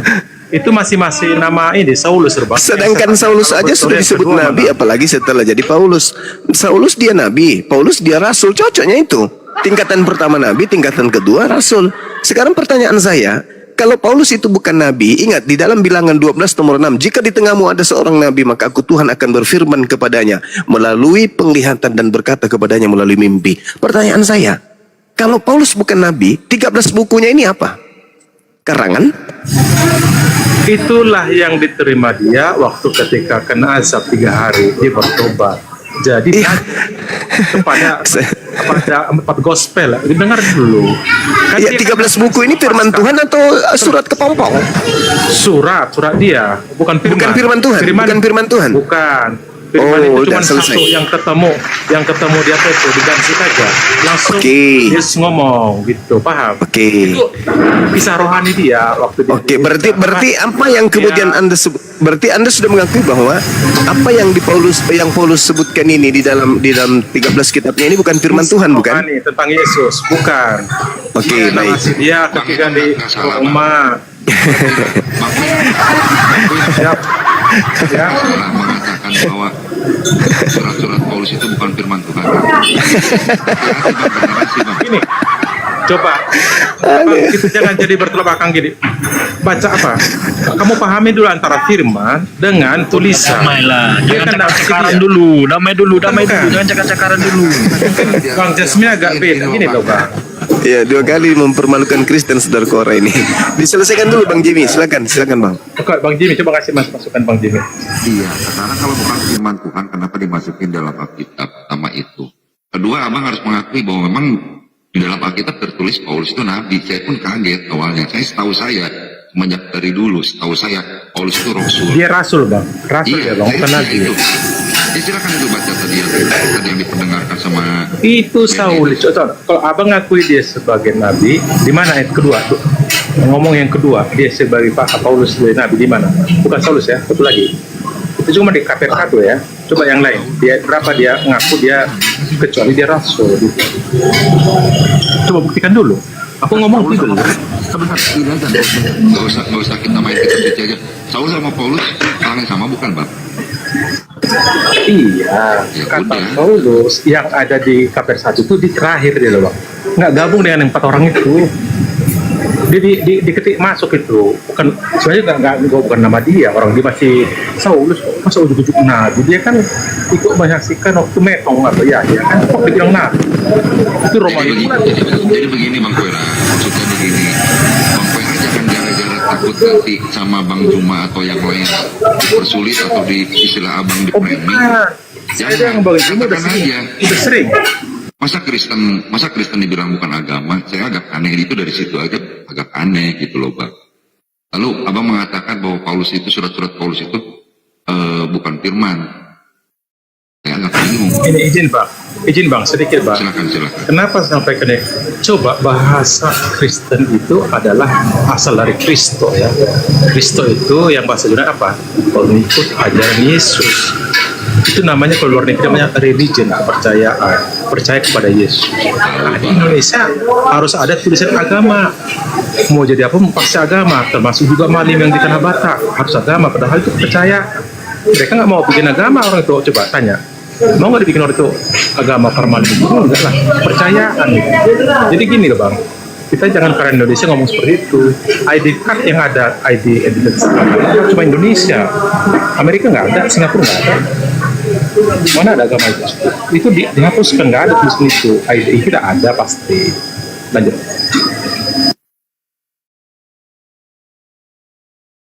Oke, tadi saudara mengatakan bahwa 13 kitab Paulus itu bukan firman Tuhan. Saya ingin membaca sebuah data di dalam kitab saudara sendiri dan saya minta Anda jujur. 2 Petrus 2. Dari nomor 1 dikatakan begini. Sebagaimana nabi-nabi palsu dahulu tampil di tengah-tengah umat Tuhan, demikian pula di antara kamu akan ada guru-guru palsu. Mereka akan memasukkan pengajaran-pengajaran sesat yang membinasakan. Bahkan mereka akan menyangkal penguasa yang telah menebus mereka. Dan dengan jalan demikian segera mendatangkan kebinasaan atas diri mereka. Pertanyaan saya, apakah ini termasuk Paulus? Karena dia memasukkan pengajaran-pengajaran yang ternyata bukan firman Tuhan. Silakan. Tidak masuk karena apa yang diajarkan Yesus, apa Paulus sendiri adalah kisah tentang Yesus dan memang sesuai karena dia mengajarkan pasca beliau ke sorga. Dia nggak bisa bukan bertemu langsung, paham? Kecuali kalau yang gospel itu ada 3 muridnya langsung kan, Matius, Markus dan Yohanes. Lukas tidak. Jadi intinya sebelum Paulus itu tobat jadi murtad, jadi mengajarkan tentang itu, nggak mau lagi Judaisme. Dia kan orang ahli Taurat itu, tapi berubah sendiri dia karena kena azab. Jadi sampaikan apa adanya. Jadi intinya dia menerima firman, belajar di tanah Arab. Karena ada tertulis di Galatia 1:17. Dia tanah Arab 3 tahun itu. Di situ udah pelajari semua. Karena dia membawa kabar tentang Kristen itu ke umat-umat yang bukan bersunah di Asia kecil lah, di luar Yahudi. Gitulah Bang, lanjut. Ya, jadi kami ini di luar Kristen harus mengakui kitab saudara, kitab Paulus ini sebagai apa? Firman Tuhan bukan, sabda Yesus juga bukan. Apa? Cocoknya kami sebutnya apa? Jadi begini Bang, bukan kayak Anda punya kitabnya itu betul mentok ujuk-ujuk geblak dari atas, enggak. Itu narasi kisah rohani tentang pengabaran Injil dia ke Efesus, Korintus. Oke. Itulah ditulisin. Contoh tadi, apa yang disebutkan Abang kan ada mencela tadi di Roma 14 ayat 9. Karena itulah mati. Bukan itu, justru Paulus itu ngomong di orang Romawi semua. Ini loh, gara-gara Yesus sudah bangkit menebus dosa Tuhan itu bagi yang hidup dan mati. Jadi dia bernasih ke Roma bukan ke Indonesia. Jadi tertulis di situ baru ada terjejer gitu. Kalau firman itu apabila dia huruf merah langsung dari Yesus sendiri, yang lain itu enggak, kisah rohani semua, kisah rohani. Tapi Iya, dia jadi kisah rohani ini oleh roh. Iya, kisah rohani ini kami sebut apa? Firman Tuhan, sabda Nabi, atau apa? Karena tunggu. Tunggu saya berdulu. Di dalam Galatia 1 nomor 9, seperti yang telah dikatakan dahulu, sekarang kukatakan sekali lagi, jika ada orang yang memberitakan kepadamu satu Injil yang berbeda dengan apa yang telah kamu terima, terkutuklah dia, kan gitu. Nah sekarang Paulus ini kan Paulus ini menulis surat Galatia ini kan untuk jemaat yang ada di Galatia. Sementara Lukas menulis cerita untuk Theophilus. Berarti Injil Lukas adalah Injil yang bukan diterima di Galatia. Berarti dengan kata lain Paulus sedang mengatakan terkutuklah orang yang menerima Injil Lukas yang berbeda dengan Injil yang diberitakan kemudian Paulus kepada jemaat yang ada di Galatia. Nah sementara Anda mengatakan bahwasanya ini bukan sabda Yesus dan juga bukan firman Tuhan. Lalu kedudukan cerita Paulus ini sampai dia mengutuk Injil-Injil lain itu apa posisinya? Izin bang, namanya Injil kan cuma 4 gospel bang. Yang punya si Paulus bukan Injil. Terus kenapa dia mengatakan bahwa terkutuklah selain daripada yang kami beritakan, yang aku beritakan? Maksudnya apa ini? Berarti empat Injil yang dimaksud ini gospel terkutuk semua dong? Bukan. Lalu? Ya, dia semua yang sampaikan dia bukan narasi langsung kayak firman, bukan. Dia ketika berkhotbah, contohnya ke Efesus. Apa yang dinarasikan selama di Efesus, selama dia di sana berkhotbah berdakwah, ditulisin itulah kalimatnya. Pergi dia ke Galatia sama juga, gitu. Berarti yang diberitakan pemberita rasul yang lain itu terkutuk. Yang benar adalah yang dia ucapkan, sementara status dari ucapannya ini bukan firman Tuhan menurut saudara. Jadi gimana ini? Kan yang disampaikan dia bukan Injil. Kalau Injil terkutuk lah.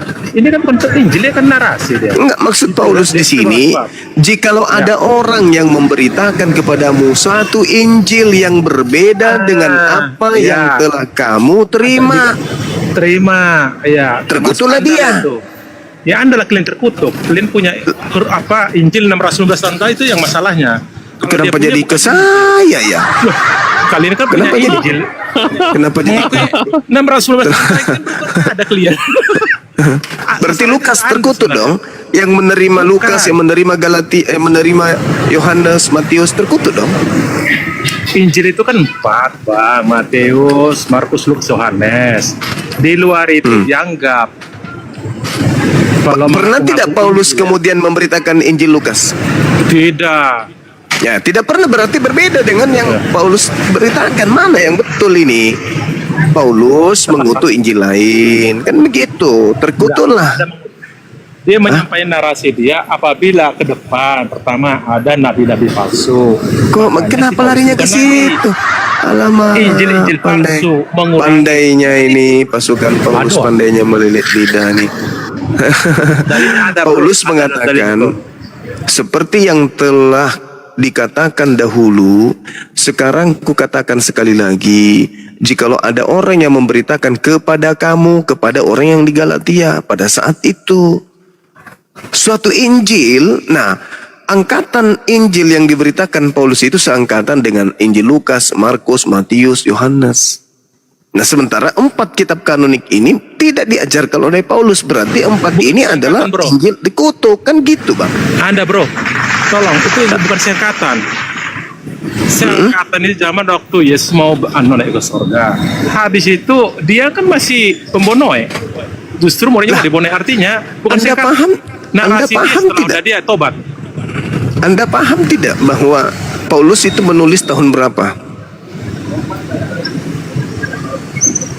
Kok usah ke situ kok tahun berapa? Itu saya bukan teolog. Nah kan saya berbicara angkatan. Saya berbicara angkatan. Iya, karena kalau seangkatan sehingga Paulus itu harus ketemu dengan Yesus. Nyatanya kan tidak. Justru tidak semua orang yang hidup seangkatan dengan Yesus itu ketemu dengan Yesus. Tidak semua. Iya, Dari 4 gospel 3 ketemu, bro. Nah sekarang Enggak. begini saudara, apakah 4 gospel ini yang diberitakan Paulus? Gimana? Apakah keempat gospel ini yang diberitakan Paulus? Ya sebagian narasinya mengarah ke sana karena Nah, dia harus dapat- kan belajar dia ke sana. Kenapa Tapi jadi- bukan tapi bukan memunculkan kitab dia sebagai Injil gitu masalahnya, bro. Paulus Bedakan. mengatakan, Paulus Iya, narasinya mengatakan, betul. Betul. jikalau ada orang yang memberitakan kepadamu Injil lain selain yang kami beritakan yang kamu terima, maka terkutuklah dia.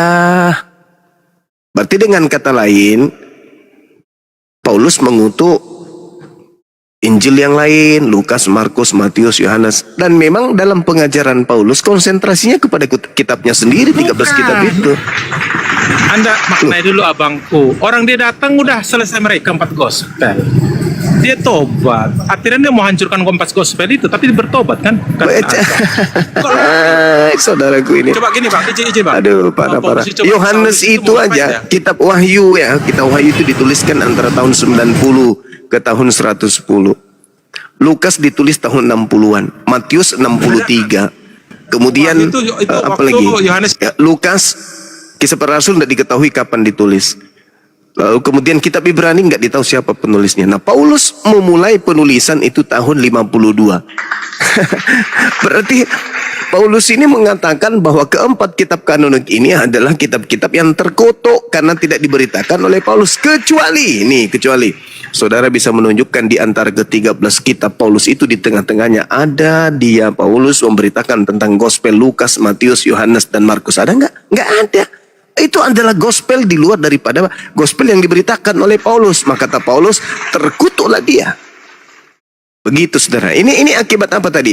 Saya bertanya, Anda mengatakan surah-surah Paulus ini 13 kitab yang mempengaruhi, yang memberi warna, rasa, merek daripada kekristenan adalah 13 kitabnya Paulus itu ternyata bukan firman Tuhan. Ini menghancurkan semua kaum intelektual di kalangan Kristen ini. Iya, gini loh. Saya memaknai Ini menghancurkan mimbar gereja dengan Anda mengatakan 13 buku yang Anda genggam itu bukan firman Tuhan. Ini bahaya loh. Sampaikan gini, paham nggak? Anda sadar nggak dengan mengatakan surah Paulus itu bukan firman Tuhan itu sama halnya Anda merubuhkan gereja? Saya memaknai firman itu sendiri. Paham nggak arti firman? Lah, perkataan Firman Tuhan. itu terima langsung. Iya. Lah, masa dia di Korintus firman Tuhan gimana? Loh, berarti Jadi gini dengan loh. kata lain, saudaraku, seorang nabi, seorang rasul, dia disebut nabi, dia disebut rasul karena apa yang terlontar dari mulutnya itu firman Tuhan, makanya dia bergelar rasul. Kalau Anda mengatakan dia rasul tapi dia berkata tidak sesuai dengan firman Tuhan, berarti dia itu rasul palsu. Dia itu penyesat berarti, dengan kata lain. Kenapa Anda terlalu berani mengatakan Paulus itu kitabnya bukan firman Tuhan? Anda merubuhkan gereja itu. Bukan hanya Paulus, di perjanjian lama juga bukan semua firman, bro. Kan saya bilang. Beda dengan kitabmu. Kan gitu. Jadi begini, Bang. Ya udah, saya menyampaikan itu perbedaan itu gini.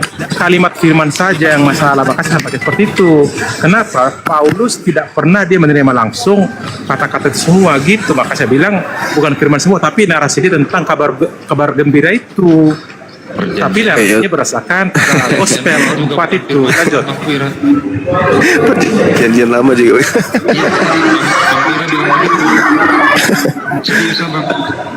Sudah lah bang, sudah angkat tangan saya. Lanjut.